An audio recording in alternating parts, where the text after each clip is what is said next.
I'm Christine Frizzell with a closer look at one of the top priorities for the Trump administration. His mass deportation plan has been controversial and has faced some roadblocks, which top officials now blame for what they see as slow progress. From an apartment complex in Baltimore, Maryland, to a construction site in Big Fork, Montana, the targeted enforcement efforts by immigration agents inside this country have carried on just about every day since President Donald Trump took office. But there appears to be a widening divide over the best approach to immigration enforcement. Some Democrats urging citizens and non-citizens alike to resist arrest. What ICE tries to do is that they rely on people not knowing their rights in order to enter buildings, in order to search workplaces, etc.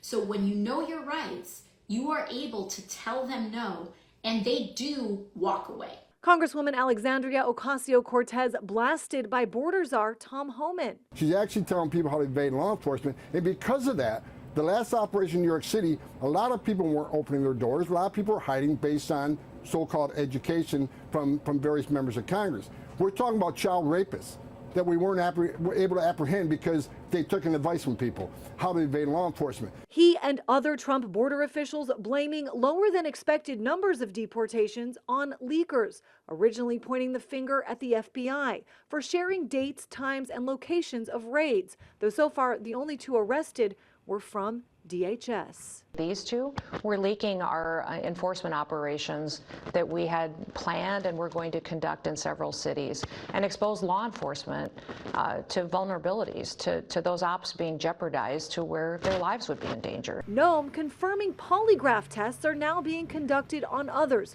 warning of prosecution and up to 10 years behind bars.